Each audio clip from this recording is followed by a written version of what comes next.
अस्सलाम वालेकुम मिलियनेरो, मैं हूं ज़ाद चाय वाला। मिलियनेरो मेरे साथ बैठे हुए हैं मुख्तार अहमद साहब। He is the former chairman of HAC। हमारे बच्चियों में किसी चीज़ की कमी नहीं है। उन पे आप कॉन्फिडेंस करें ना, ज़रा उनको बकअप करें, वो आपको तारे तोड़ के ला के दे सकते। कभी नहीं मैंने उनको टोका, मैंने गलती करोगे मेरी, कामयाबी तुम्हारी, मेरी उनके साथ डील होती थी। But it's not working. मैं इसलिए नहीं कि हम वो पढ़ा ही नहीं रहे जो चाहिए मार्केट में।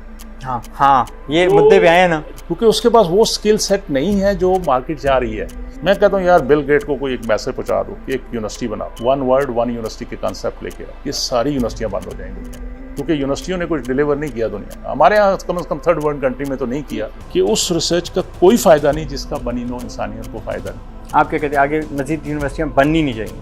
इस वक्त जो पाकिस्तान के फाइनेंशियल कंडीशन है ना, खाली डब्बे बना बिल्डिंग खड़ी करने की ज़रूरत नहीं है। मैंने तो गवर्नमेंट लेवल पे भी जहाँ जहाँ मेरी एक्सेस हुई, मैं उनसे यही कहता हूँ कि भाई कुछ अर्से के लिए ना यूनिवर्सिटियाँ ना बनाओ। इस वक्त हमारी यूनिवर्सिटियों का मसला ही दो है, पैसा नहीं है, गवर्नेंस एंड क्वालिटी। तो पोटेंशियल है हमारे पास, हर कुछ चीज़ें हैं। इस वक्त हम क्या सफ़र कर रहे हैं, इसलिए सफ़र कर रहे हैं कि हमारी प्रायोरिटी चेंज होगी। खाम खाए की गरीब कंट्री। हाँ एग्जैक्टली, दिस वेरी गुड।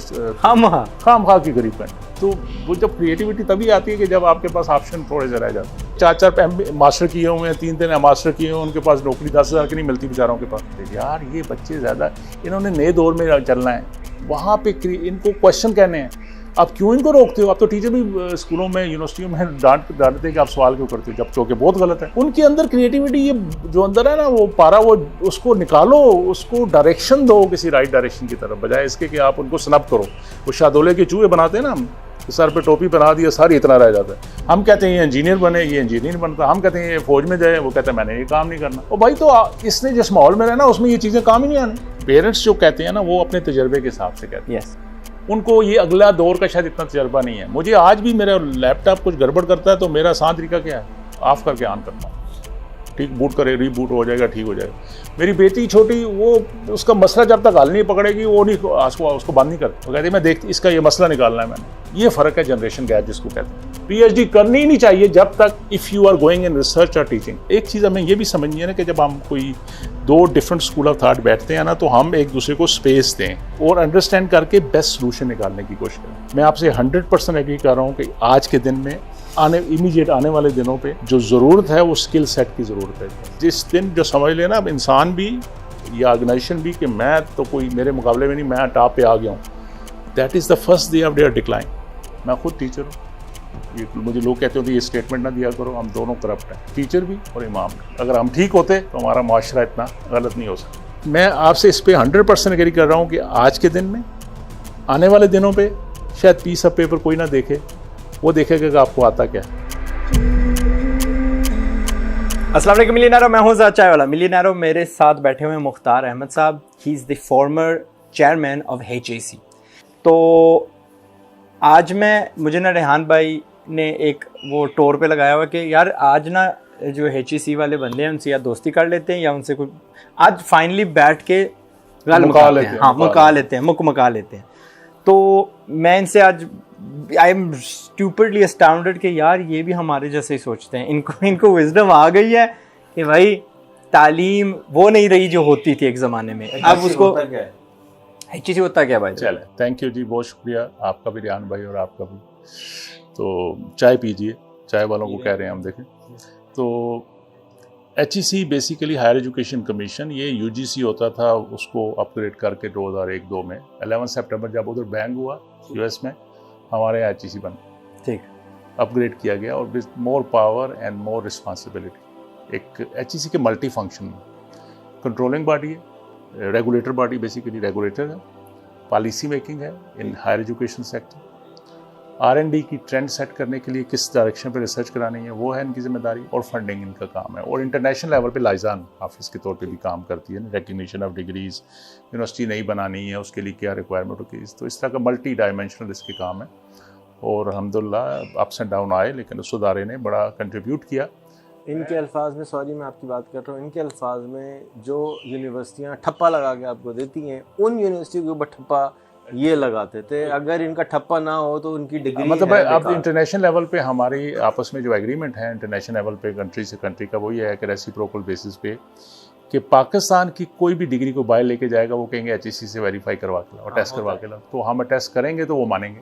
ठीक, या जैसा इंजीनियरिंग की डिग्री है तो इंजीनियरिंग काउंसिल हमारे साथ मिलकर उसको वेरीफाई करेगी, उसकी मेंबरशिप देगी तो वो मानेंगे। इसी तरह वाइस वर्सा, जब उनकी डिग्रियां वो लोग बच्चे पढ़ के आते हैं तो पाकिस्तान में उसको इक्वेट करते हैं कि हमारी ये उनकी ये डिग्री हमारी किस डिग्री के बराबर है। ठीक हो गया, ये हमारा काम है। अब आते हैं कि हाल क्या, हम यहाँ पहुंचे, कहाँ पहुंचे, नहीं अब करना क्या जी, क्यों हम दुनिया में उस मुकाम पे नहीं पहुंच रहे जहाँ दुनिया सारी पहुंची है? क्या हमारे पास किसी चीज़ की कमी है? कोई कमी नहीं। क्या हमारे पास किसी चीज़ की तो कमी है ना? नहीं, मैं बताता हूँ, नीयत की कमी है। हम एक कौम नहीं है। पाकिस्तान में 23 करोड़ लोग रहते हैं, बंच ऑफ पीपल। एक कौम नहीं। मैं हमेशा कहता हूँ बड़े दुख से कि 1940 से जब ये शुरू हुआ पाकिस्तान के बारे में, उस बड़ा पहले 1857 से इनिशिएट हो गया था, लेकिन सीरियस एफर्ट जब करारदाद पाकिस्तान हुई, ये सारा कुछ हुआ, तो उस वक़्त कायदे आज़म इलामा इकबाल ने ख्वाब देखा और कायदे आज़म ने मिल के लोगों को इकट्ठा किया, एक मुल्क बनाया। अल्लाह ताला ने हमें 27वीं की रात को हमें एक मुल्क दे दिया, 14 अगस्त। आज 74 साल गुजर गए, मेरा ख्याल है लगभग 75 साल। आज एक मुल्क एक कौम की तलाश। हाँ, उस वक़्त लोग एक मुल्क की तलाश में थे। आज हम इतने बढ़ भी गए कि कभी कोई कहता है 22 करोड़ है, कोई कहता है 24 करोड़ है, कोई कहता है 20 करोड़ है, लेकिन मेरा ख्याल है 22 से ऊपर होंगे। तो ये कमियां और किसी चीज़ की, देखिए यूनिक, हम ब्लेस इसलिए आप सब ने दुनिया देखी है, रेहान भाई तो हर वक्त ट्रैवल करते रहते हैं, मैं भी दुनिया में कुछ घूमा फिरा हूँ, 10 से भी चाय की है। ऐसे ऐसे मुल्क हैं जिनके पास चंद चीज़ें हैं। मैं मोरक्को रह के आया हूँ, let's see, beautiful country, African class Africa. उनके पास क्या है? ना कोई तेल है, ना कोई इस तरह की चीज़ें हैं। उनके पास सल्फ़र है और उसके पास टूरिज़्म। लेकिन क्या उन्होंने खूबसूरत मुल्क बनाया हुआ है? क्या लोग उनके सुकून से रह रहे हैं? गरीब से गरीब भी खा रहा है, आराम से रह रहा है, अमीर से अमीर भी रह रहा है। उनकी आज़ादी हमसे बाद में उनको मिली। हमारे पास चारों मौसम, अच्छी ज़मीन, बेहतरीन नहरी सिस्टम, बेहतरीन लोग। आज हमारी यूथ पे आप क्योंकि बात कर रहे हो, मैं समझता हूँ कि जो बच्चे, और हमारे 65%, 64-65% यंग बच्ची हैं, जो मैं कहता होता हूँ ये ब्लेसिंग है, ये गोल्ड माइन है, इसको निखार लो थोड़ा सा, वरना ये ब्लास्ट करेगी। इसकी कदर कोरिया से पूछो, जापान से पूछो, इटली से पूछो। मैंने आपसे कहा ना कि हम जो बड़ी फायर की यूनिवर्सिटियाँ यहाँ लाना चाहते थे, क्यों वो हमारे साथ काम करना चाहते थे? उनके पास लेबर नहीं आगे, तो हमने उनको ये एक्साइट किया था कि हम आपकी अपनी लेबर तैयार करेंगे आपकी रिक्वायरमेंट के मुताबिक, ताकि आपकी इंडस्ट्री में काम करे थे। दे वर वेरी एक्साइटेड, और यहाँ अपने यूनिवर्सिटीज़ बनाना चाहते थे हमारे साथ मिलकर। तो ये मसाइल हैं, लेकिन और बाकी कोई कमी नहीं है। इतनी हमारी यूथ टैलेंटेड है कि मैं खुद टीचर रहा हूँ 35 साल 36 साल, मैंने एक ही काम किया एजुकेशन, इसके अलावा मुझे और कोई आता भी नहीं। या एजुकेशन एडमिनिस्ट्रेशन है, या मैं एंजॉय खुद टीचिंग करता रहा ज़िंदगी में, की भी है और कर भी रहा हूँ। तो हमारे बच्चियों में किसी चीज़ की कमी नहीं है। उन पे आप कॉन्फिडेंस करें ना, ज़रा उनको बकअप करें, वो आपको तारे तोड़ के ला के दे सकते हैं। मैंने खुद कैंपसेस बनाए हुए हैं। मैं शुरू भी मिलियनेयरों से करता हूँ, मेरे मिलियनेयर हैं, मैंने कैंपसेस बनाए हैं पाकिस्तान में, पब्लिक सेक्टर में भी, प्राइवेट सेक्टर में भी। और मेरी क्या अप्रोच होती थी, एक आध बुजुर्ग लेता था साथ कंपनी की मशहूरी के लिए, ठीक है, बाकी यंग बच्चियों को लिया और उनको कहा बेटा छलांग मारो, काम करो, कॉन्फिडेंस दिया उनको और साथ भागता रहा। कभी नहीं मैंने उनको टोका, मैंने गलती करोगे मेरी कामयाबी तुम्हारी, मेरी उनके साथ डील होती थी कि गलती काम में करोगे, बेईमानी करोगे या नीयत ख़राब की तो फिर वो तो खैर नहीं।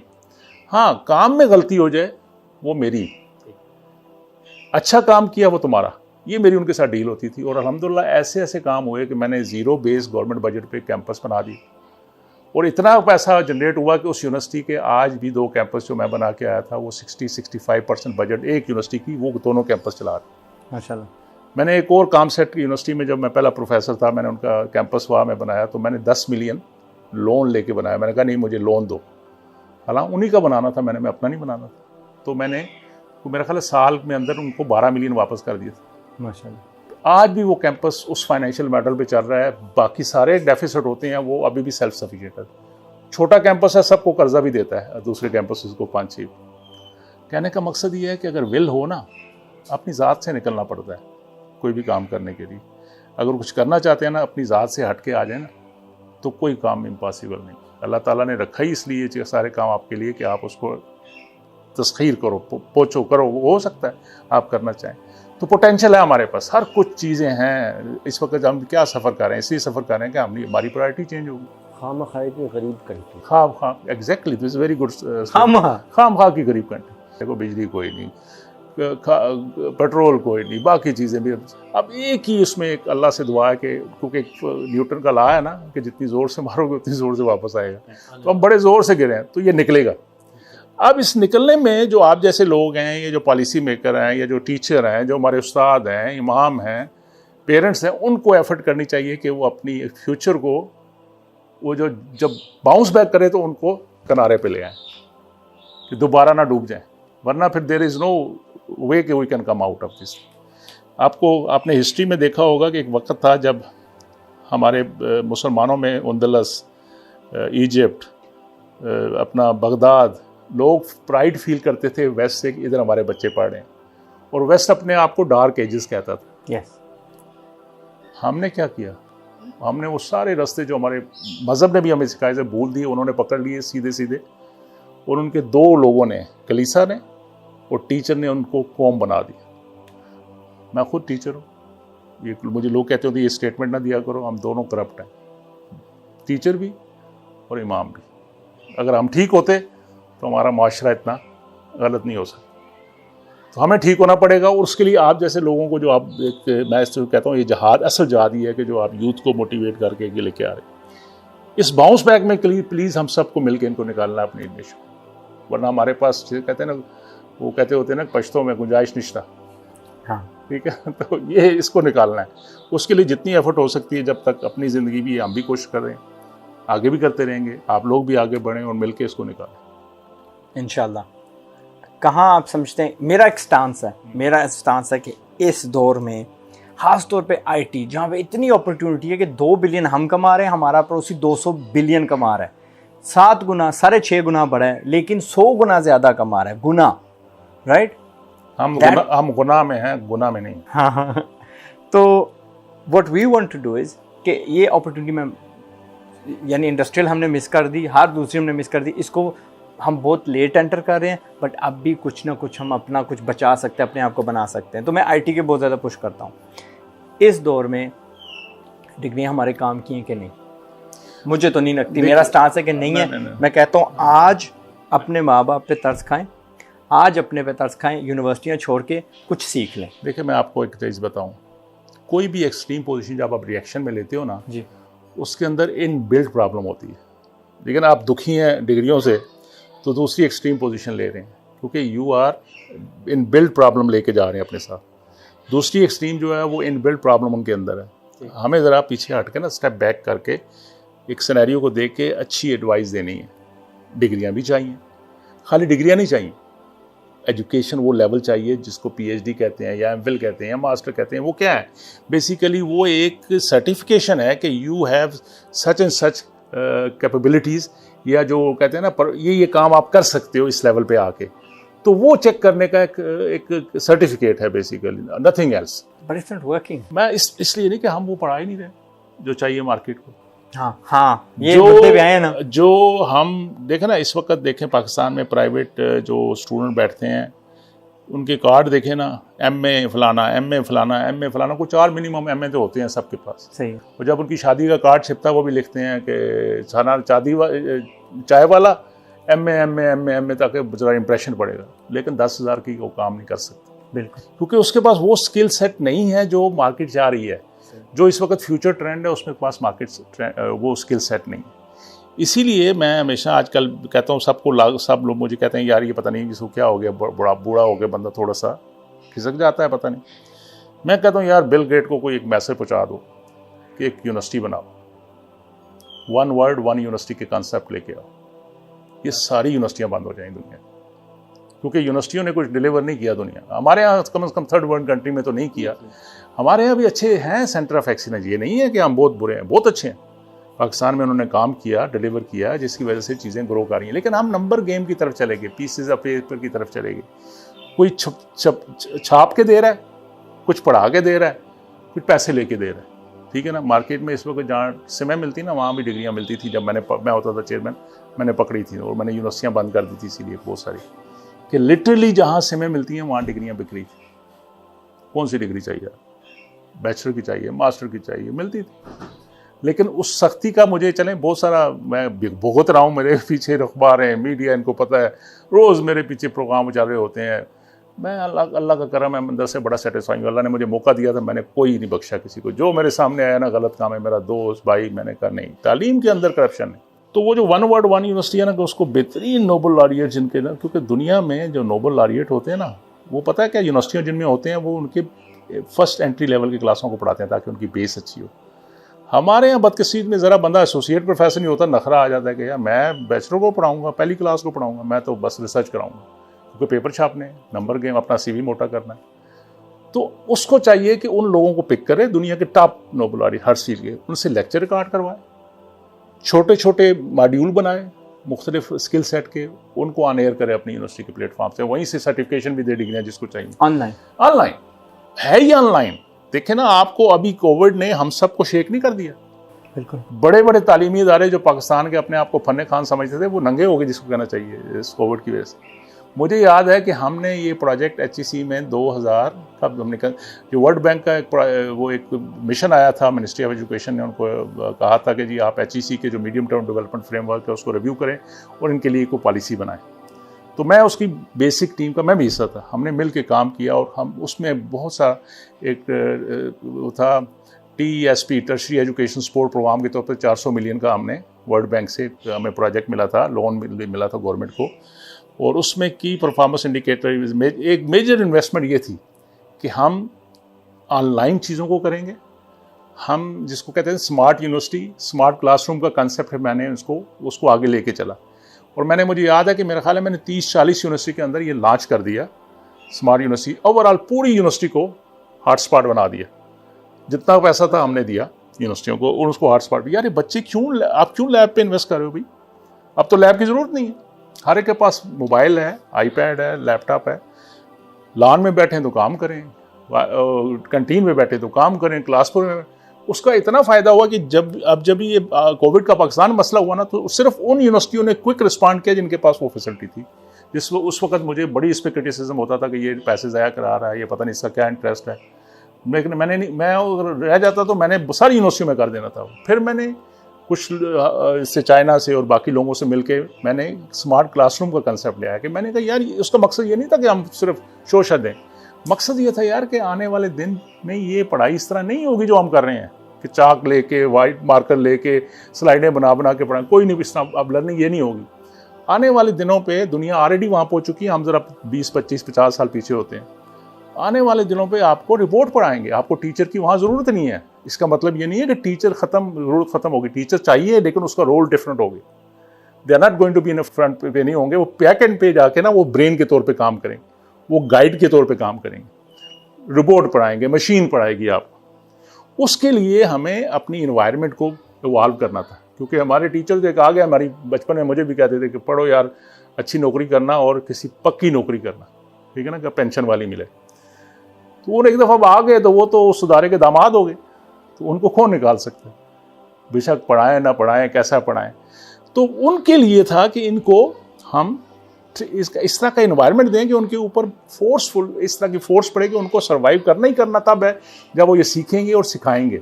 सही है। तो वो मैंने हर यूनिवर्सिटी के अंदर ये एक कल्चर क्रिएट करने की कोशिश की, जिसका बहुत अच्छा रिजल्ट आया। और फिर पोटेंशियल है हमारे पास, मैं बार बार कहता हूँ कि भाई ये चीज़ें करनी पड़ेंगी। असल में वो चेंज प्रोसेस भी हम पढ़ाते हैं ना, चेंज मैनेजमेंट बहुत डिफिकल्ट इसलिए है कि हर बंदे को फोबिया होता है।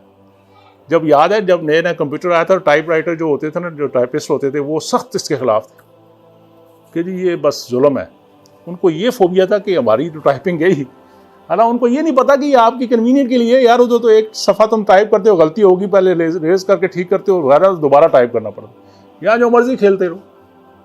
तो सिर्फ उसकी जो उस दौरान उसको एक होना चाहिए ना एनवायरनमेंट, जो आपको वो लर्निंग प्रोसेस में उनको बताया कि नहीं यार ये आपके फ़ायदे की चीज़ है, तो चीज़ें चलती हैं, बनती हैं। हम थोड़े से स्लो हैं इसलिए। बाकी जो आपने कहा था ना कि वो अगर वो अल्लाह करे बन जाए ना यूनिवर्सिटी, सही सी बात है, हमें नई यूनिवर्सिटी बनाने की ज़रूरत नहीं है। आप क्या कहते हैं, आगे मज़ीद यूनिवर्सिटियाँ बननी नहीं चाहिए? इस वक्त जो पाकिस्तान के फाइनेंशियल कंडीशन है ना, या जो जैसे कहते हैं ना कहतो रजाल है, अच्छे एडमिनिस्ट्रेटर नहीं मिल रहे आपको, अच्छे टीचर बड़े कम हैं, PhDयाँ बहुत हैं, लेकिन उनका एप्टीट्यूड नहीं है पढ़ाने का, वो किसी और फील्ड के लिए है। तो उस वजह से आपको खाली डब्बे बिल्डिंग खड़ी करने की ज़रूरत नहीं है। मैंने तो गवर्नमेंट लेवल पे भी जहाँ जहाँ मेरी एक्सेस हुई, मैं उनसे यही कहता हूँ कि भाई कुछ अरसे के लिए ना यूनिवर्सिटियाँ ना बनाओ पाकिस्तान में। बनानी भी हैं तो किसी के पास बहुत पैसे हैं ना, क्योंकि पैसे ही नहीं है आपके पास। फाइनेंशियल कंडीशन पाकिस्तान की कितनी है, अभी भी गवर्नमेंट ने बड़ी हिम्मत करके वो HEC का बजट जो है वो प्रोटेक्ट किया। हालांकि बाकी बहुत देखो ना कितनी महंगाई हो गई है कि कम से कम ये अदारे चलते रहें। जब और नए बना दोगे तो पाई तो उतनी है ना, सही है, वो सब डिवाइड हो जाएगी, तो जो अच्छा भला काम होता है वो भी नहीं होगा। इस वक्त जो है उसको क्वालिटी इंप्रूव करें। इस वक्त हमारी यूनिवर्सिटी का मसला ही दो है, पैसा नहीं है, गवर्नेंस एंड क्वालिटी। ये क्वालिटी पे अगर हम बात करें, हमारे मैं जब भी कहता हूँ कि यार डिग्रियां किसी काम की नहीं है, वही रिसर्च कौन करेगा। मैं कहता हूँ इतनी डिग्री होल्डर्स निकल चुके हैं, कौन सी रिसर्च हुई है, कौन सा मार्क हमने मार लिया। अच्छा फ़र्ज़ करिए कि रिसर्च है, तो ये इतनी क्यों नहीं रिसर्च कर सके कि यार आज हमें क्या पढ़ाना चाहिए, देर क्यों की हमने, यानी हमने अपडेट क्यों नहीं किया सारा सिलेबस, क्या बहाना है? सिलेबस ही अपडेटेड है, रिसर्च भी पता है सबको। मैक्सिमम लोग जो यूनिवर्सिटी में आते हैं, कई किसी न किसी HEC ने भी बहुत से प्रोग्राम शुरू किए, मैंने यहाँ से PhD कर रहे हैं, उनको 6 महीने हम एक्सपोजर के लिए भेजते हैं, बाहर की यूनिवर्सिटी में जाओ देखो वो कैसे काम करते हैं, या पोस्ट डॉक के लिए भेजते हैं। सबको पता है दुनिया में क्या काम आ रहा है। और फिर वो बदकिस्मती है ना कि उनके वही प्रोजेक्ट यहाँ ला के ना उनका काम कर रहे होते हैं, हमारा वो मसला ही नहीं। उनको लगा दिया गया इम्पैक्ट फैक्टर पे, ठीक कि जी पब्लिश करो और तरक्की करो, पब्लिश करो तरक्की करो, अपना CV मोटे करने के चक्कर पर। मैंने जब आया तो मैंने स्लोगन दिया, नहीं यार इनफ इम्पैक्ट फैक्टर, क्योंकि शुरू में तो रिसर्च नहीं थी, चलो वो कुछ अर्सा ज़रूरी था रिसर्च को पुश करना। मैंने कहा अब आओ ना इम्पैक्ट पे, कि इसका इम्पैक्ट क्या है। मैं हमेशा कहता हूँ कि उस रिसर्च का कोई फ़ायदा नहीं जिसका बनी नो इंसानियत को फ़ायदा नहीं। अगर कोई कहता ना मैंने 40,000 पेपर पब्लिश किए हैं या मेरा 4,000 पे इम्पैक्ट फैक्टर है, मैं कहता हूँ हू केयर्स यार, इसका कोई किसी प्रोसेस को ठीक किया तुमने, किसी इस प्याले को तो इम्प्रूव किया है कोई कि इसकी बेहतरी आए। किसी मैं नहीं कहता कि तुम एटम बम भी बनाते रहो, कि कोई भी चीज़ जो है इसके ऊपर तुमने क्या चीज़ आसानी पैदा कर ली किसी का। मैं ये नहीं कहता कि मुसलमानों के लिए की या पाकिस्तान वालों के लिए की या इस्लामाबाद वालों के लिए, मैं कहता हूँ बनी नो इंसानियत के लिए क्या बेहतरी लाए इसमें। ये प्याली भी पाकिस्तान में नहीं बनी, नहीं बनी है, हम वो लगा लेते हैं वो साथ, मेड इन USA लिखा होता है लाला मूसा, तो लालम को छोटा लिखते हैं और USA बड़ा लिखा होता है, ठीक है। तो कहने का मकसद ये है कि पोटेंशियल है, और बिलीव मी मैं उसमें खुद भी कसूर अपने आप को समझता हूँ कि मैं भी टीचर हूँ, कि हमें इस तरफ अभी भी वक्त है कि हम समझ जाएं और रिसर्च को शिफ्ट करें। रिसर्च चाहिए, बहुत ज़रूरी है। आपका बिजनेस, आम बिजनेसमैन भी जो है रिसर्च के बगैर नहीं चल सकते। It is a continue learning process. New innovation जो आज कैसे आएगी, क्रिएटिविटी कैसे आएगी, ठीक है ना। क्रिएटिविटी का कंसेप्ट क्या है कि when you are in the corner तो उसको हल निकालो, उसको हल निकालो। अभी देखो कितनी अल्लाह, हम तो बचपन गाँव के लोग हैं ना, तो मेहमान आता था कहते थे मुर्गी पकड़ के ले गया, हम उसको शीख के कोने में ले जाते थे। जिस वक्त मुर्गी को कोने में ले जाके हम पकड़ते थे, उसमें जो पावर आती थी ना, मतलब वो आपका मुंह छील जाती थी। तो वो जब क्रिएटिविटी तभी आती है कि जब आपके पास ऑप्शन थोड़े से रह जाते हैं। तो अभी मैं तो कहता हूँ ये ब्लेसिंग इन डिज़ायर, ये तो मुश्किल वक्त आया हुआ है ना पाकिस्तान पे, तो हमारी कौम को समझना चाहिए, और अगर हम इसमें संभल के इसको पॉजिटिव तरफ ले आएँ अपने इस प्रेशर को, तो भला हमारा भला हो जाएगा, हमारी कौम बन जाएगी।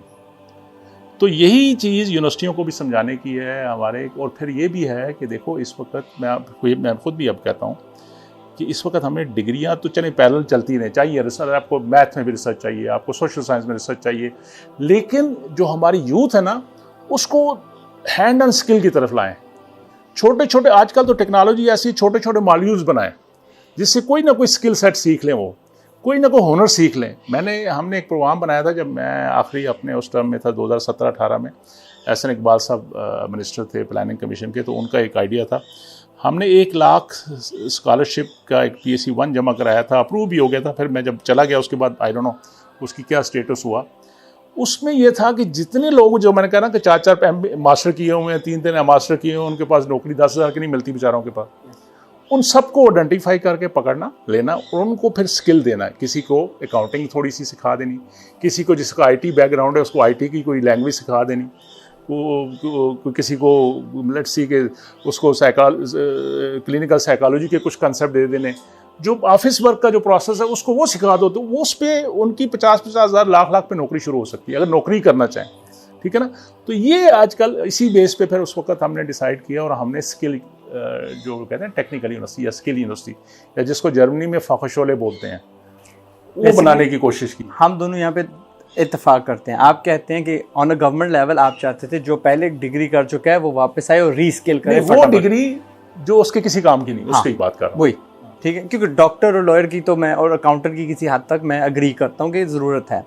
मैं भी यही कहता हूँ, अगर आपके पास डिग्री है और आपको पता है अब नहीं काम आई या आपको नौकरियाँ नहीं मिल रही, तो अना को यानी दबोच लें एंड गो एनीवेयर। किसी जगह पे भी मुफ्त की यूनिवर्सिटी पढ़ी है, यूनिवर्सिटी ऑफ यूट्यूब, लेकिन किसी इंस्टीट्यूट में जाके कोई महीने की कोर्स कर लें। Exactly. कम से कम नौकरी के काबिल तो हो जाएं, कदम तो रख सकें इनटू द जॉब मार्केट। बाकी आप जगह बना लेंगे। यार आजकल बच्चे हमारे हमसे ज़्यादा कमाने लगे यस, कंप्यूटर पे बैठ।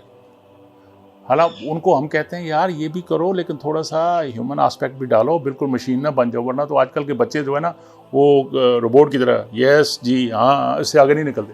मैं तो कहता हूँ शरारत करो यार, खेलो भी, तंग भी करो, हमें साथ ये भी करो। लेकिन क्योंकि उन्होंने एक तो हमारे, हम जो फंस जाते हैं ना अपने कैकून में, वो ये होता है, हम कहते हैं यार हमारा वक्त बहुत अच्छा था, हमारे वक्तों पे ना ऐसे हम होते थे, हम तो बुजुर्गों के सामने सर नहीं उठाते थे। यार ये बच्चे ज़्यादा, इन्होंने नए दौर में चलना है, वहाँ पे इनको क्वेश्चन कहने हैं। आप क्यों इनको रोकते हो? आप तो टीचर भी स्कूलों में यूनिवर्सिटियों में डांटते हैं कि आप सवाल क्यों करते हो, जब चौके बहुत गलत है। उनके अंदर क्रिएटिविटी, ये जो अंदर है ना वो पारा, वो उसको निकालो, उसको डायरेक्शन दो किसी राइट डायरेक्शन की तरफ, बजाय इसके कि आप उनको स्नब करो। वो शादोले के चूहे बनाते हैं ना हम, सर पे टोपी बना दिया, सर इतना रह जाता है। तो कौम को तो हम शादोले के चूहे बना रहे हैं, वो नहीं बनना चाहिए। इसमें स्कूल भी जिम्मेदार है, इसमें यूनिवर्सिटी कॉलेज भी जिम्मेदार है, इसमें यूनिवर्सिटियाँ भी जिम्मेदार है, इसमें सोसाइटी भी जिम्मेदार है, और इसमें पेरेंट्स भी जिम्मेदार है। पेरेंट्स को मैं पकड़ता हूं। मेरे पास आते हैं पेरेंट्स, जी बच्ची को समझाओ, हम इसको कहते हैं डॉक्टर बनो, ये कहता है मैंने नहीं बनना। हम कहते हैं ये इंजीनियर बने, ये इंजीनियर बनता। हम कहते हैं ये फौज में जाए, वो कहता है मैंने ये काम नहीं करना। और भाई तो इसने जिस माहौल में रहना उसमें ये चीज़ें काम ही नहीं आनी।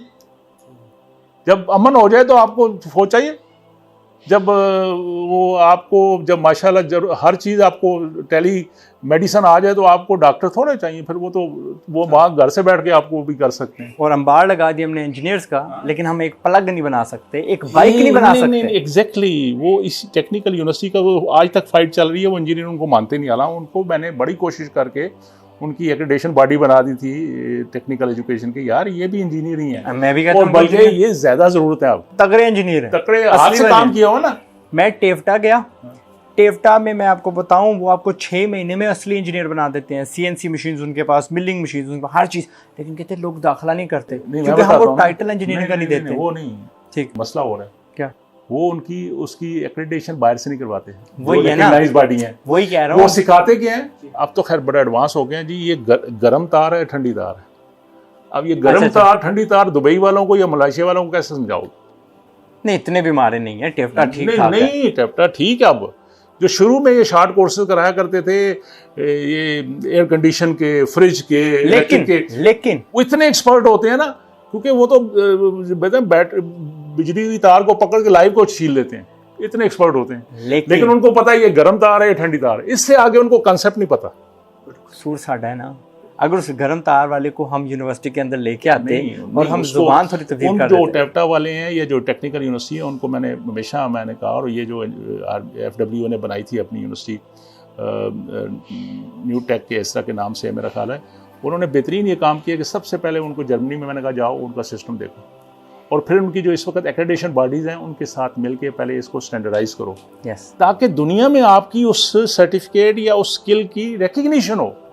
आप जितने मर्जी कहते हैं ना मैं एक्सपर्ट हूँ, वो नहीं मानते, कहते हैं हमें दिखाओ कोई सर्टिफिकेशन दिखाओ, क्योंकि अब उनका इतबार खत्म हो गया हमारे जैसे मुल्कों पे। मैं कहना झूठ बोलते हैं। हाँ, ये तो वो अल्लाह करेगा। मैंने आपसे कहना कि बाउंस बैक है भाई, कोशिश करें, निकल सकते हैं। ये बच्चों का आपने जिक्र किया, लाखों कमा रहे हैं घर बैठे। आपको भी पता है, मुझे भी पता है कि बिना डिग्री के बस वो जाते हैं, कुछ सीख लेते हैं, और वो ऐसा सीखना होता है कि खुद सीखते हैं, खुद उनके जहन में आता है यार ये चीज़ सीख लूँ, इंटरनेट से कहीं से पकड़ते हैं कोई फ्री की कोर्स, कोई वीडियो देखते हैं, अपनी तहकीक करके इतने दूर चले जाते हैं कि मैंने हज़ारों, क्या मैं कहूँगा कि बेशुमार आपको मिसालें दी हैं। 18-18, 17-17 साल बच्चा जो लखपतिया हो गया। देखें, बात ये है, इसमें कोई दूसरी राय नहीं हो सकती, लेकिन ये आज है ना, कल क्या होगा? कल का हमें नहीं पता। नहीं, मैं कह रहा हूँ ना, कल के लिए ये बच्चे तो बच्चों को मैं देखो ना, सोल्यूशन है हर चीज में। पेरेंट्स जो कहते हैं ना, वो अपने तजर्बे के हिसाब से कहते हैं। यस, उनको ये अगला दौर का शायद इतना तजर्बा नहीं है। मुझे आज भी मेरा लैपटॉप कुछ गड़बड़ करता है तो मेरा आसान तरीका क्या है, ऑफ करके ऑन करता हूँ, ठीक, बूट करे, रीबूट हो जाएगा, ठीक हो जाएगा। मेरी बेटी छोटी, वो उसका मसला जब तक हल नहीं पकड़ेगी वो नहीं, उसको बंद नहीं करती। वो कहती मैं देखती, इसका ये मसला निकालना है मैंने। ये फ़र्क है जनरेशन गैप जिसको कहते हैं। पेरेंट्स की बातें को भी इतनी ईजी ना करना चाहिए, उसको भी समझना चाहिए। मैं कहता हूँ इस वक्त चले यूनिवर्सिटी, आप कहते हैं मैं ज़्यादा कमाता हूँ, मैं घर बैठ के काम करो ना, तो घर बैठ के डिग्री नहीं मिलती। डिग्री जरूरत ही नहीं है। नहीं, ज़रूरत है ना। कब मैं बताता हूँ ना, मैं एम्प्लॉयर हूँ, मैंने आता नहीं देखी। मेरी बात सुने ना, इस वक्त ये एरिया, किसी कोई दौर था ना, डॉक्टर हर बंदा डॉक्टर बनता था। डॉक्टरों की ज़रूरत थी। हमारी यहाँ भेड़ चाल है, सारे उधर भाग पड़ते हैं। आपको तो बैलेंस करना है ना सोसाइटी के अंदर। आपने सोशल साइंस भी पढ़ाया, उनको अच्छा इंसान भी पढ़ाया। मुझे थोड़ा सा जो मसला आता है ना, ये हम यूनिवर्सिटियों में भी, और ख़ासकर जो इस तरह के जो अपने डब्बों में बंद होकर ये काम कर रहे होते हैं, कि यार वो इंसानियत कब सीखेंगे, बहन भाई का रिश्ता कब सीखेंगे, बड़े छोटे का क्या जिम्मेदारी कैसे सीखेंगे। वो तो घर वालों की जिम्मेदारी है ना। नहीं, उस बच्चे को जब तक एनवायरनमेंट में नहीं रखेंगे तो कैसे समझेगा। कौन सी एनवायरनमेंट? हम यहाँ पे बात करें यूनिवर्सिटीज की, कॉलेजेस की। मैं इवन घर की, जो आईटी के बच्चे आजकल ज्यादा है ना, जो आईपैड पे काम करते हैं, वो तो रात को जागते हैं। ट्रू, ज्यादा, क्योंकि उन्होंने यूएस के साथ टाइम डिफरेंस है। मेरी उसमें थोड़ा सा just take it, give me the advantage of कि मैं आई एम ओल्ड वेटरन, कि जी बूढ़ा आदमी हूँ, बूढ़े ख्यालात का बंदा हूँ। यार मैं कहता हूँ जो बंदा सोता नहीं है वो ख्वाब कैसे देखेगा? जब ख्वाब नहीं देखेगा तो वो नहीं, वक्त बदल गया है। ख्वाब हमने वो देखने जाग के। नहीं, वक्त मानता हूँ, जब वो ख्वाब नहीं देखेगा तो नई इनोवेशन कैसे लाएगा? तो हमने मैं तो कहता हूँ, मैं तो अपने बच्चों के मोबाइल ले लेता हूँ, 10 बजे जाओ, सो और ख्वाब देखो, और सुबह उठ के फिर ख्वाबों पे अपना काम करो। मैं ये कह रहा हूँ कि बैलेंस करने के लिए माँ बाप भी राजी होने चाहिए ना, अल्लाह राजी होगा कि आप करो ना डिग्री। मैं ये नहीं कहता पीएचडी करो, पीएचडी करनी ही नहीं चाहिए जब तक if you are going in research और टीचिंग, कोई जरूरत नहीं। मुझे लगता है कि ये जो डिग्री वाला रोल है ना, ये अमीरों पे रहने दें। हम लोग गरीब हैं और हमारी जवानियां ज़ाया हो रही हैं। आपको पता है हम बालक कब होते हैं? 14, 15, 16, 12 पे भी कुछ हो जाते हैं। पाकिस्तानी बच्चे बहुत अच्छे हैं, जल्दी बड़े हो जाते हैं। लेकिन फिर इन पे जुल्म क्यों करते हैं? 25, 30 पे इनकी क्यों शादियां होती हैं? नहीं, इनकी जल्दी शादी करनी चाहिए ना। इस्लाम में भी है कि जब बच्चा बच्ची बालक उनकी शादी कर ले। हम सब अग्री करते हैं। मैंने तो अपने बच्चियों की शादी यूनिवर्सिटी में बैचलर लेवल पे या आखिरी सेमेस्टर में ससुराल जाके पढ़ो। माशाल्लाह, अल्लाह आप जैसे और फादर से। अल्लाह, मुझे सारे रहते हैं पढ़ा लिखा जाए। मैंने कहा नहीं, ये इस्लाम का हुक्म है, इसमें मानना चाहिए। मानते हैं हम, लेकिन बहुत सारे, क्योंकि अब ये वीडियो ना मैंने हमें शादियां करानी है या काम बताना है? शादियां मैंने करानी है। अच्छा। मैं पता क्यों शादियां करवानी है? ताकि गुनाह से बच जाए। नहीं, वो अच्छा, वो आपकी ठीक है। अच्छा, आपको भले की बात करूं, मैं यूनिवर्सिटियों में जब मैं यूनिवर्सिटी पढ़ाता था ना, जब बिजनेस इंस्टीट्यूट चलाता था, आखिरी सेमेस्टर में बच्चों की ख्वाहिश होती है वो आके अपने डायरेक्टर या प्रिंसिपल या वाइस चांसलर से कहते हैं सर हमारे कोई जॉब शॉप कहीं लगवा दें। मैं कहता था रिश्ता हुआ है? बच्चियों को खास कर पूछता था। कहते हैं वो शर्मा जाते, नहीं। मैंने कहा बच्चा मुझे घर का नंबर दो।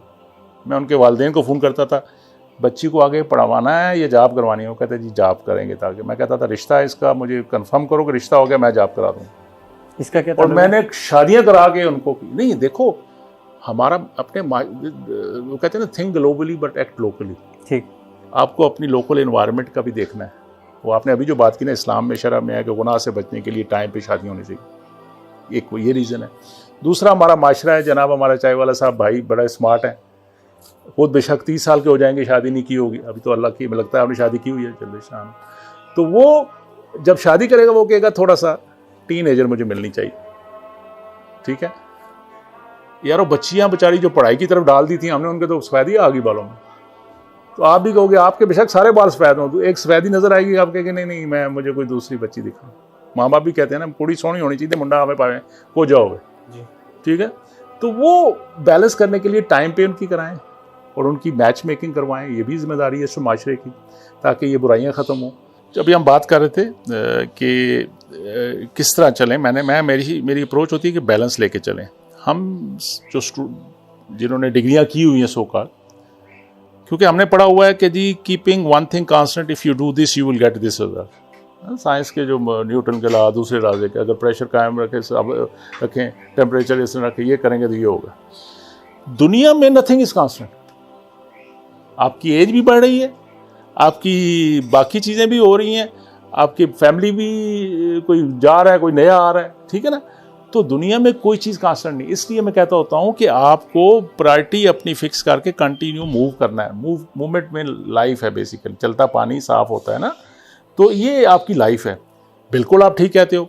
और जो हमें बताया गया है कि बिल्कुल जी, इवन इस मज़हब में जो आपको चीज़ें बताई गई हैं उसमें बताया गया है इताअत करो, अगर आपके हालात चेंज हो गए तो चीज़ों को जो बैठ है आपके पास, जो इल्म वाले लोग उनको बिठा के इताअत करके अपना रास्ता थोड़ा सा एडजस्ट करो।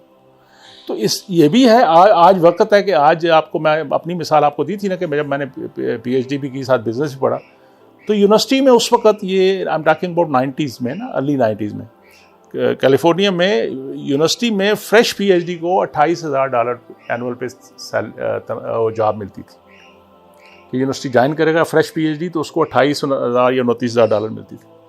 जबकि सिर्फ MBA डिग्री लेके जो जाते थे और प्राइवेट, इसको टाको बेल हो गया, फलाने मैकडोनल्ड हो गया, इस तरह के स्टोर जो होते थे वो जनरल मैनेजर रखते थे और वो 45 to 48,000 पे शुरू करते, स्टार्टिंग सैलरी थी।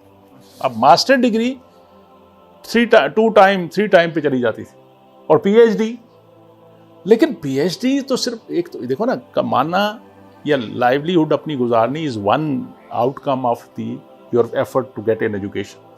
यही मकसद नहीं, हमने पढ़ाई को, तालीम को सिर्फ एक मकसद बना लिया, पैसे बनाने का। और यूनिवर्सिटियां भी अब वही कर रही हैं, सेठ भी वही कर रहे हैं, बच्चे भी वही कर रहे हैं, माँ बाप भी कहते हैं मैं तेन लैपटॉप भी ला दांगा, तेन गड्डी भी ला दांगा, तू अच्छे नंबर लाए तो तेनों मैं उत्थे नौकरी, तू CSP बन, अफसर बन, CSS करो, ये करो, ये करो।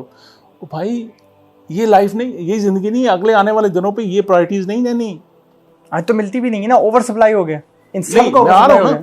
इसी तरह बाकी भी जो फील्ड हैं, जो लोगों ने अच्छी मेहनत करके पढ़ा होगा, डिग्री मैथ में की होगी, कि अभी भी आज भी हमें, असल में हमारा बेसिक, ये भी एक मसला ना, हमने वो बेसिक जो बुनियाद थी ना, स्टेम सब्जेक्ट जो है, उन पे इतना फोकस नहीं किया, उनको हमने गुजारने के लिए पढ़ा दिया, मैथ भी, साइंस भी, जबकि असल बुनियाद बनती उधर से, उस पर जोर देना चाहिए था। अच्छे टीचरों को पहली क्लासें वो पढ़ानी चाहिए थी ताकि बच्चों के आप कंप्यूटर साइंस के BSc बच्चे से पूछो तो हम ये क्यों पढ़ते हो, ये वेक्टर क्यों पढ़ते हो, ये फलानी चीज़ क्यों पढ़ते हो, उसको कहता है बस पढ़ते हैं, मैथ का एक सब्जेक्ट रिक्वायरमेंट। उसको ये नहीं बताते कि इसका लिंक क्या है आपके सब्जेक्ट के साथ, ये प्रोग्रामिंग में किधर आपको हेल्प करेगा, ये जो आप बनाते हो ये मैटर, इसमें क्या। मैं इसको हमेशा तालीम की कमी और रट्टे का फ़रोग कहता हूँ। नहीं, मैं उसको और कहता हूँ, तालीम की कमी नहीं, तरबियत की कमी। तरबियत क्या मतलब, यूनिवर्सिटी वाले ही तो करवा रहे हैं ना। नहीं, तो मैं वही कहता हूँ ना कि अच्छे डॉक्टर इंजीनियर तो बहुत है पाकिस्तान में, अच्छे इंसान ढूंढो किधर है, को मिलते हैं, मुझे तो कम नजर आते हैं। मिल जाते हैं किधर नजर इंसान है कि नहीं। बिल्कुल। तो मैं कहने का मकसद ये है कि ये कम्प्लेक्स डायनामिक्स हैं। और बिल्कुल एक चीज़ हमें ये भी समझनी है ना कि जब हम कोई दो डिफरेंट स्कूल ऑफ थॉट बैठते हैं ना, तो हम एक दूसरे को स्पेस दें और अंडरस्टैंड करके बेस्ट सोल्यूशन निकालने की कोशिश करें। मैं आपसे 100% एग्री कर रहा हूँ कि आज के दिन में, इमीडिएट आने वाले दिनों पे जो ज़रूरत है वो स्किल सेट की ज़रूरत है। बच्चों को चाहिए कि छोटे छोटे जो, जिस तरह आजकल जो आपके IT के अंदर नए जो फील्ड निकल आए हैं, ठीक है ना, ब्लॉकचेन का कंसेप्ट है, दूसरे कंसेप्ट हैं, इस तरह के कंसेप्ट है, क्लाउड कंप्यूटिंग पे चले जाओ, इसके बाकी चीज़ों पे, इस पे थोड़ी सी एक्सपर्टी कर रहो, आप ज़्यादा पैसे बनाओगे बनिस्बत एक PhD, अगर पैसे बनाना मकसद है। नहीं, वो तालीम भी तो हासिल करते हैं ना, ये जब स्किल आता ना वो, लेकिन क्या गारंटी है कि आज से 5 साल के बाद ये चाहिए होगा आपको। लेकिन उसके लिए ज़रूरी है कि ये साथ को एजुकेशन को भी कंटिन्यू करो। नहीं, अगर 5 साल बाद वो कॉन्सेप्ट बदल जाएगा तो ये जो आप 10 साल पुराना हो गया, ये तो काम नहीं आएगा। आप एक चीज़ समझ लें कि आपको हर 5 साल बाद अपने आप को री एजुकेट करना है। होती है ना बेटा, नहीं वो learning is a continue process. हाँ, तो it is a cyclic process. अगर आप एक बार सिखा सकते हैं आपको, जो लर्निंग ऑर्गेनाइजेशन का भी कंसेप्ट पुराना है, लर्निंग चीज़ें, ये वो अदारे तरक्की नहीं कर सकते जो लर्निंग नहीं कंटिन्यू कर रहे, या जिनके अंदर वो चेंजेस एनवायरनमेंट के साथ चेंज नहीं करते। किधर है वो जो होता था, वो जो क्या आता था, उसे कहते थे VCR, वो मोटरोला के कैमरे होते थे कि वो किधर है, नोकिया किधर है सारी चीज। तो फिर हमारा जिसने ये समझ लिया ना कि मैं बस, जिस दिन जो समझ लिया ना इंसान भी या ऑर्गेनाइजेशन भी कि मैं तो कोई मेरे मुकाबले में नहीं, मैं टॉप पे आ गया हूँ, that is the first day of their decline. And if they will not change with the changing environment, they will be finish. Dinosaur किधर है, फॉसिल में। आप पे पास ज़राफ़ा देखें, आज भी जिंदा है, ये उस वक्त के साथ साथ हैं। इन्होंने स्ट्रेच करके अपनी गर्दनें लंबी करके ऊपर से खाना शुरू कर दिया, जो थोड़े बहुत पौधे रह गए थे सर्वाइव करके। तो अगर यही इंसानों के लिए भी एक लेसन है कि अगर हमने चेंजिंग एनवायरनमेंट में मुताबिक अपने आप को एडजस्ट नहीं किया तो हम हिस्ट्री हो जाएंगे। यस, सर्वाइव करना है तो एडजस्ट करो अपने आप को। आजकल जिस तरह आपने कहा, ये फील्ड इतने अपॉर्चुनिटीज़ में है क्योंकि अभी भी कम लोग हैं इसमें, और पाकिस्तानी बहुत स्मार्ट है इस मामले में, क्रिएटिव थिंकिंग वगैरह में, सारी चीज़ों पे। हम सिर्फ उनको पॉलिश करना, उनको डायरेक्शन देने की बात है जो आप लोग कर रहे हो, वो करो तो ऐसे वो फिट इन होते हैं। लेकिन उनको ये भी ध्यान में रखना है कि इन्होंने एक इंसान भी बनना है, इन्होंने कल अपनी फैमिली भी संभालनी है। वो उनके जो बिहेवियर एस्पेक्ट डिस्टर्ब हो जाते हैं ना सिर्फ कंप्यूटर देख देख के और इतने मोटे मोटे चश्मे लगा के, उससे भी उनको ज़रा बैलेंस कराना है। और प्लस उनको मौका देना है कि आगे कोई अगर डिग्री प्रोग्राम साथ हो रही है तो कर लो, उसमें कितना टाइम लगता है। I understand. आप जब भी आपको मौका मिलता है, इनसे मैं 100% एग्री करता हूँ। कहते हैं फिजिकल में मत जाओ, ऑनलाइन सीख लो, यही है ना आपका? बिल्कुल online I agree. Virtual university of Pakistan जिंदाबाद, सस्ती भी है और घर बैठे आप फ्रीलांस, खाली वर्चुअल नहीं, और बहुत सारी आ गई हैं। और आने वाले वक्तों पे मैंने अभी यूनिवर्सिटियों को, जब मैं था तो हमने जब ये प्रोग्राम शुरू किए तो मैंने उनको कहा कि you go with the hybrid system और 10% से शुरू करो। हर बच्चे को जो आपका रेगुलर स्टूडेंट भी उसको भी 10% ऑनलाइन कोर्सेज हो, ताकि उसका माइंड में वो समझ आए कि उसने फ्यूचर में किस एनवायरनमेंट में काम करना है। आपके टीचर को समझ आए कि मैंने चेंजिंग एनवायरनमेंट में अपने आप को कैसे एडजस्ट करना है। तो ये चीज़ें साथ साथ चलती हैं। लेकिन इसमें जो सबसे बड़ी ब्यूटी है ना जी, वो ये है कि अल्लाह ताला आपसे बड़े बड़े काम भी लेता है। मैं जॉब्स के बिल्कुल ख़िलाफ़ नहीं हूँ, मैंने खुद सारी उम्र जॉब ही की, लेकिन मैं ये कहता हूँ कि जो पढ़ाया जाता है ना आपके बिजनेस में भी, बाकी एंटरप्रेन्योरशिप, कि यार जॉब सीकर ना बनो, जॉब क्रिएटर बनो। उसमें क्या भला है आपका? ज़रूरत है हमारी, नहीं ना सिर्फ ज़रूरत है, आप तो अल्लाह ताला आपसे वो काम कर रहा है जो खुदाई वाले काम है। पैगंबर तो आपको ही नहीं आना, वसीला बन रहे हो, आप वसीला बन रहे हो, आप बीसियों और लोगों के घरों का एक अल्लाह ताला आपसे काम ले रहा है कि उनके लिए उनके इसबाब पैदा करो, उनके साथ मिलके उनके लिए कि वो सरवाइव करें चेंजिंग एनवायरनमेंट के। नौकरियां नहीं मिलनी किसी मुल्क में भी, अमीर से अमीर मुल्क के पास भी इतनी अपॉर्चुनिटी नहीं है कि वो अपनी पॉपुलेशन, स्पेशली जब पाकिस्तान जैसा कंट्री जिसमें 22-23 करोड़ से ज़्यादा लोग हैं, या इंडिया है या चाइना है या बड़े बड़े जो कंट्रीज़ हैं जहाँ पे पॉपुलेशन, हमारे बांग्लादेश है या इंडोनेशिया है, जो बड़ा बिग कंट्री जिनको कहते हैं, उनकी गवर्नमेंट के सोने के वो पहाड़ भी बन जाए ना, या उनके कुआं भी निकल आए तेल के, इतनी जॉब क्रिएट नहीं हो सकती जो उनकी सारी रिक्वायरमेंट पूरी करें। तो you need to give alternate kind of direction, kind of जो कहना चाहिए ना, अपॉर्चुनिटी या ऑप्शन अपनी यूथ को दें कि भाई यही रास्ता नहीं है, ये भी है, ये भी है, ये भी है, ताकि एक मल्टी डायमेंशन लोग मूव करें और सोसाइटी बने आपकी, जो एक दूसरे के लिए। अब आज का क्या मसला है कि एक जॉब आती है तो हज़ारों एप्लीकेशन आ जाती हैं। मतलब जॉब की रिक्वायरमेंट होती है, FA पढ़ा हो, PhD भी अप्लाई किए होते हैं, क्या करेंगे आप? माशरे के अंदर स्ट्रेस और प्रेशर बिल्ड करते जा रहे हैं, ब्लास्ट हो जाएगा। उनको रास्ता दें, उनको एग्जॉस्ट के निकलने का रास्ता दें, कोई नए तरीके खोलें रास्ते उनके लिए, अपॉर्चुनिटीज़ दें। हमारी इंडस्ट्री में हम इस वक्त जो पाकिस्तान जैसी कौम है ना, उसको सर्विस इंडस्ट्री में फ़ायदा है, उनकी है ही अपॉर्चुनिटी सर्विस इंडस्ट्री में। हमारी बिजली इतनी महंगी, हमारे लेबर इतनी महंगी, हम तो वो प्रोडक्शन की तरफ अभी जा नहीं सकते जब तक हालात बेहतर नहीं होते। तो ये मैं उस पर एग्री करता हूँ आपको कि यूथ को डिफरेंट ऑप्शन दें, और स्मॉल छोटे समर में इवन रेगुलर यूनिवर्सिटी के बच्चों को भी हमने मुख्तलिफ़ किस्म के जो ऑनलाइन कोर्सेज हैं उसको HEC ने प्लेटफॉर्म पे सब यूनिवर्सिटियों को अलाउ किया है, पर्न के ज़रिए और उसके ज़रिए कि आप यूथ को ये ट्रेनिंग दो, कोई एडवांस लेवल का कोर्स करा लो फाइनेंस में, कुछ मार्केटिंग का कोर्स करा दो उनको, IT में कुछ छोटे जो न्यू टेक्नोलॉजीज़ आए हैं इस पर कोर्सेज करा दो उनको बच्चों को, ताकि उनके हैंड एंड स्किल डेवलप हों, उनकी ट्रेनिंग करवा दो, ताकि कल वो करने हैं। लेकिन ये ना उस तरह नहीं कर रहे हैं जिस तरह करनी चाहिए, फॉर ग्रांटेड कर रहे हैं कि बस जी ना ले हमने कराते हैं जी कोर्स। हाँ, इसके लिए उनका वो ऑब्जेक्टिव क्लैरिटी नहीं है कि हमने बच्चों को हाथ पकड़ के रास्ता दिखाना किधर जाना। मेरा स्टांस है कि ये सारे बच्चे, आज बच्चियां भी बच्चियां अपनी अम्मी अबू पे तरस खाएं, अपने हाल पे तरस खाएं और यूनिवर्सिटी छोड़ दें। इससे रिजल्ट क्या होगा? ये सीखें, रिजल्ट क्या होगा, और स्किल भी तरफ आए। इमीडिएटली यूनिवर्सिटीज पे प्रेशर पड़ेगा कि यार ये बच्चे गए किधर, हम इनको वापस किस तरह लेके आए। कोई प्रेशर नहीं पड़ता, सरकारी यूनिवर्सिटियों को गवर्नमेंट पैसे देती है, तनख्वाहें, सारा कुछ, उन पे कोई प्रेशर नहीं, बच्चे आएंगे। प्राइवेट पे तो पड़ेगा। प्राइवेट पे क्या पड़ेगा? प्राइवेट को एक डब्बा बंद करेंगे, कोई और खोल देंगे। वो पता कौन सा खोलेंगे? प्राइवेट स्मार्ट हैं, वो तो सिर्फ मार्केट के सब्जेक्ट ऑफर करते हैं, सारे तो नहीं करते। वो कम मैक्सिमम प्राइवेट यूनिवर्सिटियां जो हैं, हालांकि वो कोई, अच्छा ये भी मैं कह दूं कि कोई भी कंट्री, कोई भी गवर्नमेंट एजुकेशन की सारी रिक्वायरमेंट पूरी नहीं कर सकती जब तक प्राइवेट सेक्टर आगे नहीं आता, और उसको आना चाहिए और उसको इक्वल ट्रीट करना चाहिए। ये मेरा इस पर बिल्कुल कोई दूसरी राय नहीं है। लेकिन प्राइवेट सेक्टर सिर्फ आपको वो सब्जेक्ट लेके आती है जो मार्केट ओरिएंटेड है। जिस तरह पाकिस्तान में टेलीकॉम इंजीनियरिंग शुरू हुई तो हर बंदे ने टेलीकॉम इंजीनियरिंग शुरू कर दी, जबकि हम क्या करते हैं, जिस वक्त ज़रूरत थी हम इजिप्ट से बंदे ला रहे थे अपने टेलीकॉम इंडस्ट्री में, दूसरे इंजीनियर ला रहे थे। आज क्या है कि इतनी भेड़ चाल हुई है कि आज 10,000 15,000 की टेलीकॉम इंजीनियरिंग कहता है कोई नौकरी लब के दो। तो ये ज्यादती करते हैं। That is true. आपका टीचर का, उस यूनिवर्सिटी का, उस अदारे का रोल है कि उसको चेंजिंग एनवायरनमेंट के मतलब नई स्किल दे। वो टेलीकम्युनिकेशन वाली जो टास्क, कितना वक्त लगता है उस पर?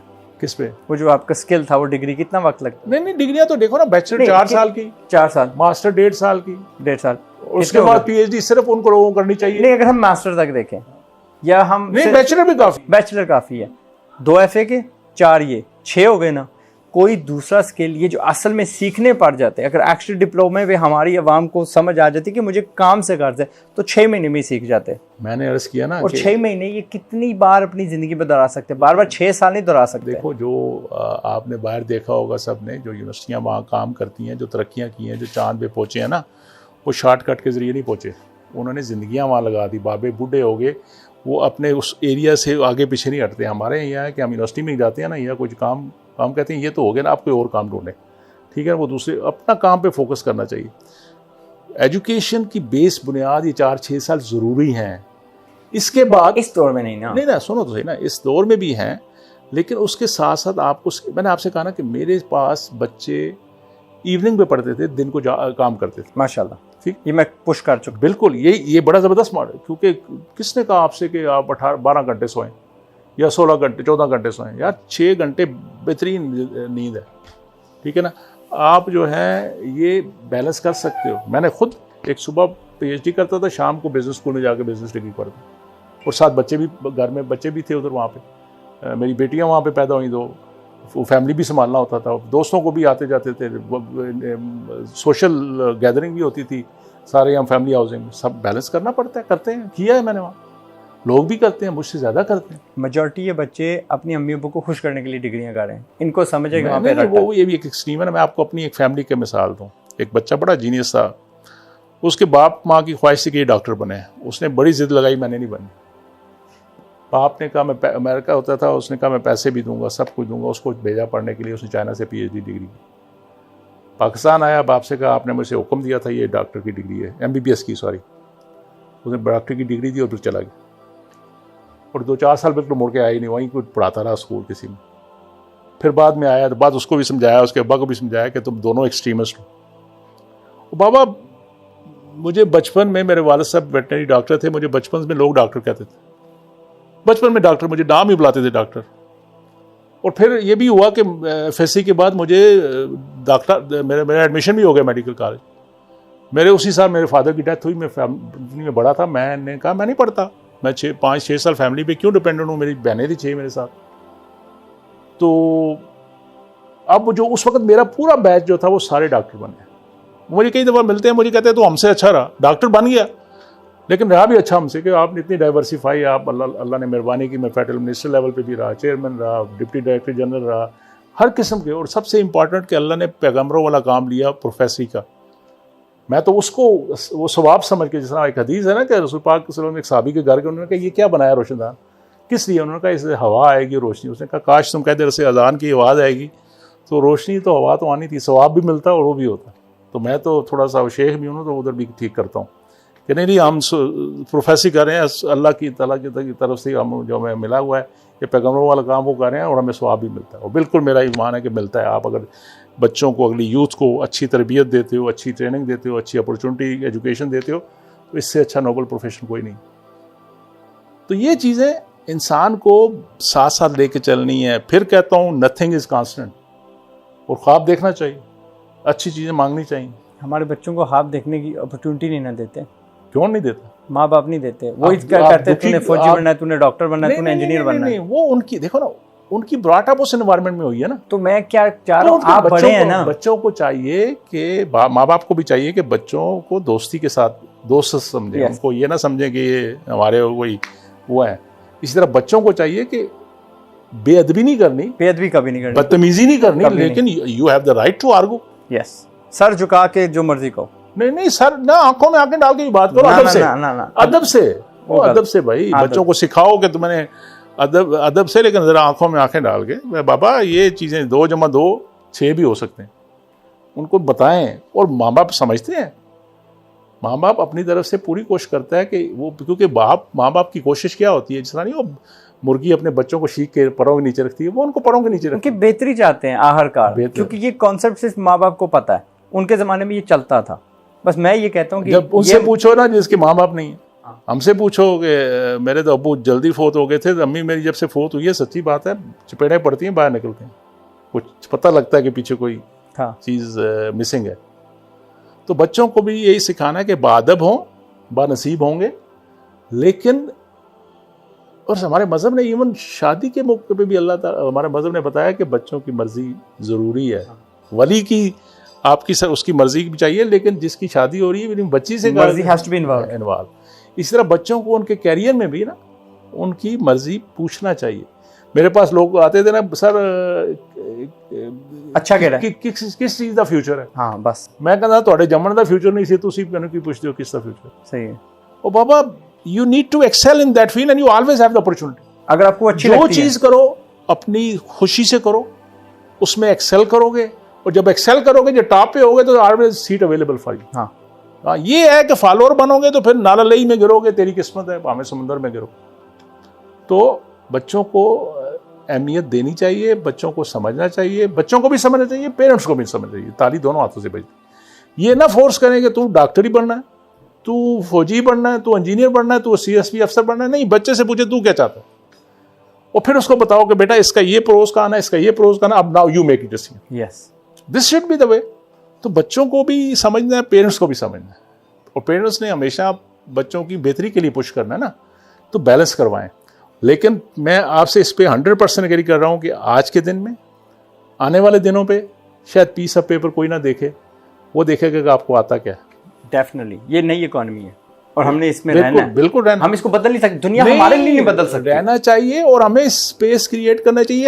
हमारे अंदर पोटेंशियल, इस तरह आपकी ये जो गेम इंडस्ट्री है, बिलियंस का दुनिया में डॉलर्स का काम हो रहा है, और हमारे बच्चे बेहतरीन गेम्स बना सकते हैं अगर वो सीखें तो। अगर सीखें, और उनको नहीं, सीखने से ज्यादा सिखाने की अपॉर्चुनिटी हो।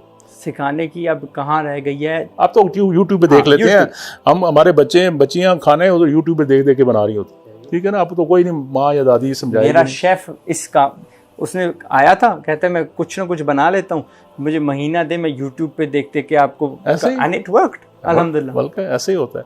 और ये चेंजिंग एनवायरनमेंट में, इसमें देखें, इसमें गवर्नमेंट का रोल, इसमें सोसाइटी का रोल, पेरेंट्स का रोल, टीचर का रोल, हम सब का रोल है कि हम चेंजिंग एनवायरनमेंट के लिए अपने आप को भी आंखें खोलें, कान खोलें, और बच्चों के लिए वो हमारा काम एनवायरनमेंट प्रोवाइड करना है। हमारा काम उनको थोड़ा सा डायरेक्शन देने की, यार ये फील्ड आ रही है, ये भी आ रही है, इसमें भी देखो, बाकी तेरी चॉइस है, तुम्हें तो अच्छी लगती है। मेरी बेटियां पूछती थी ना, बाबा किस में स्पेशलाइज, मैं कहता हूँ तुम्हें कौन से सब्जेक्ट। एक कहती है मेरी मार्केटिंग अच्छी लगती है, मैंने कहा जाओ उसमें। एक कहती है मेरा फलाना सब्जेक्ट अच्छा लगता है, मैंने कहा उसमें जाए। मैंने कभी किसी को ये नहीं कहा तुम इसमें ज़रूर जाओ। मेरा ये होता है, पढ़ो, अच्छी तरबियत लो, अच्छे इंसान बनो, और साथ साथ अपने उस फील्ड में जाओ जो इसमें आप करना चाहते हो। मैं कौन होता हूँ, क्योंकि मैंने तो नहीं अगले दौर में अगर मैं एक हसास चीज़ पे उंगली रखता हूँ, हमारे लोग कहते हैं कि यूनिवर्सिटियाँ हमें हमारी तरबियत करती हैं। नहीं करती। थैंक यू, क्योंकि मुझे माँ बाप भी नहीं करते। नहीं, माँ बाप करते हैं, नहीं करते, बड़े करते हैं। बाबा किधर करते हैं। देखो, मैं खुद बाप हूँ। हाँ। मैं ये समझता हूँ कि मैंने अच्छे स्कूलों में बच्चों को दाखिला दिलवा दिया, मैंने उनको लैपटॉप आउटसोर्स कर दी ना, सुनो, लैपटॉप ले दिया, मैंने उनको अच्छा मोबाइल ले दिया, समर में उनको इंटरनेशनल ट्रिप भी लगते रहे, उनके कपड़े भी उनके अच्छे ब्रांडेड पहन लेती हैं। तो मैं समझता हूँ मैंने ये कर दिया अपना। ये रोल नहीं है माँ बाप का, उनको अच्छा इंसान बिठाएं, उनकी बात बच्चों से उनको सुने, उनको सुनाएं, और फिर उनके साथ साथ उनको अच्छे बुरे की तमीज़ सिखाएं। यस, ये घर से चैरिटी स्टार्ट होती है। यस। फिर तुम्हारे रिश्तेदार जो इर्द गिर्द हैं, तुम्हारे दोस्त। तो कहने का मकसद ये कि बच्चों को डराना नहीं है, समझाना है, बच्चों को उस प्रेशर में नहीं डालना शादोले के चूहे बनाने के, उनको कहें इधर नहीं देखना इधर नहीं देखना। बाबा बताओ ये बुरी चीज़ है ये अच्छी चीज़? ये मोबाइल जो है ये बहुत ही ये दजाली फितना मैं इसको कहता हूँ। दजाल फिजिकल पता नहीं आएगा नहीं कि वही चीज़ है। अगर इसका यूज़ गलत करें, अगर इसका भला यूज़ करें तो आपको कुछ भी नहीं चाहिए दुनिया में। तालीम इसमें है, कमाई सब कुछ है, तालीम इसमें, कमाई इसमें, बिजनेस इसमें, बैंकिंग इसमें। हम टीचर होते हैं, मैं इस पर सारी स्लाइडें डाल के तो वहाँ जाके लगा के उन पे पढ़ा देता हूँ। तो मुझे ना लैपटॉप की ज़रूरत है ना घड़ी भी। कभी कभी ये मेरा स्टूडेंट लेके आया था तो मैं शौक से पहनता हूँ, वरना मैं घड़ी नहीं पहनता था। इस पर सारा कुछ वक्त दिखा दे। कैमरा नहीं रखते, कुछ भी नहीं करते। पहले हम ढूंढते रहते थे कौन सा अच्छा कैमरा है, कौन सा वो मोबाइल वो जो है वीडियो कैमरा होना चाहिए। ये फैसिलिटेशन है। हाँ, जिस तरह अल्लाह ताला ने बताया ना कि देखो तुम्हारी किस्मत में ये लिख दिया गया है। कहते हैं ना किस्मत के बेस पे डिबेट होता है, हालांकि इस पर बहुत सारी आगे डिबेट चली जाएगी। लोग कहते हैं पर सजा जजा का इसमें क्या है? बाबा रास्ते दो हैं, एक बुराई का अच्छाई वाला। बुराई वाले जाओगे तो एंड पे वही मिलेगा, लेकिन साथ छतरोड़ भी होगी आखिर पे। तो अच्छाई वाले पे जाओगे तो वही मिलेगा, अगर अल्लाह करम करेगा। तो इन चीज़ों का भी जो दुनिया में चीज़ें आ रही हैं, जो अल्लाह ताला ने, देखो ना हमारी वो कौन सी है सूरत है कि जी तुम देखते नहीं कि समुद्रों से भाप बनती है, ऊपर जाती है, फिर मींह बरसता है और फिर वो चारा उगता है, जानवर वहाँ से खाते हैं, उनके पेट में भूसा बनता है और फिर उसमें से दूध निकालते हो। फिर तुम नहीं समझते कि ये सारी निशानियाँ अल्लाह ताला ने तुम्हारे लिए बनाई है, देखो और इससे हिदायत लो। तो हमें हिदायत, अल्लाह ताला हमें हिदायत वाला, हमारे क्या कहते हैं, हिदायती हो गए हुए हैं। हिदायत देनी चाहिए की ज़रूरत है और एक दूसरे को हिदायत देने की ज़रूरत है, बजाय इसके कि हम एक दूसरे को बुरा कहें, बजाय इसके कि एक दूसरे के सिर्फ हम बस नेगेटिविटी हो। पॉजिटिव लाएं अपनी सोसाइटी के अंदर, बच्चों को कॉन्फिडेंस दें, उनको बताएं बेटा ये भी ऑप्शन है, मर्जी है तुम्हारी, ये बुराई की तरफ है, ये आखिरत भी ख़राब हो गई, ये अगले फ्यूचर में हम नहीं होंगे, तुमने फेस करना है अगला माशरा, ये तुम्हें सीखना है, तुम चाहो और ना चाहो ये तुम्हें ये सब्जेक्ट आगे सीखने हैं, तुम्हें काम आएंगे। बाकी हम आपको माँ बाप की जिम्मेदारी है, फैसिलिटेट करेंगे, पैसे भी देंगे, शुक्र करें अमेरिका में नहीं तुम पैदा हुए, वहाँ 16 साल के बाद पेरेंट्स किक मारते हैं, जाओ मौज करो जिधर मर्जी जाओ। यहाँ तो शादी उसके बच्चों को भी संभालना पड़ता है। सही है, जो अच्छी चीज़ है, अच्छी चीज़ है। अल्हम्दुलिल्लाह, टाइम बहुत ले लिया है। We will conclude the interview here क्योंकि हमने वाकई लंबा। मैं आपको एक बार मैंने जो बात बताई थी ना कि मैंने एंटरप्रेन्योरशिप कहाँ से सीखी, वो मैं इधर आपको कह दूँ स्टेज पे। सुनाए। हम स्कूल में पढ़ते थे, तो स्कूल जाते थे तो बाहर एक बाबा जी होते थे, पंजाब से माइग्रेट होके आए हुए थे, तो वो बाबा निज़ाम उनको हम कहते थे। तो वो पंजाबी में पूछते थे पुत्र स्कूले चल रहे हो? तो हमने कहता जी बाबा जी दुआ करे असी पास होवां ते फिर नौकरी अच्छी मिले। तो बाबा जी हंस के कहते थे पुत्र रब तू नौकरी ना मांग नौकर मांग। माशाअल्लाह। तो वो मुझे एंटरप्रेन्योरशिप पढ़ी मैंने, जब अमेरिका में मैं बिज़नेस की स्टडी शुरू की ना, तो मुझे वहाँ पे किताबें पढ़ा, मैंने कहा ये तो बाबा निज़ाम पढ़ाता था। सही, जिसने स्कूल भी नहीं पढ़ा होगा शायद। तो देखिए कितने कहते हैं ना कि बुजुर्गों की बातों को इजी नहीं लेना चाहिए। बच्चों को बताएं कि इनके अंदर बड़ी वो एक्सपीरियंस होता है, इनके अंदर बड़ी डेप्थ होती है। ज़रूरी नहीं हर चीज़ आपको फिट इन हो जाए आप पे, ठीक है ना। बस ये आपके अच्छे कपड़े पहने हुए हैं, मुझे फिट इन नहीं होंगे, जो मर्जी कर लो, या मेरे कपड़े आपको लगेगा मांगे हुए हैं, ठीक है ना। तो लेकिन उससे कम से कम एक लर्निंग हमारी उसको फ़ायदा उठाना चाहिए, बस मेरा मकसद ये है।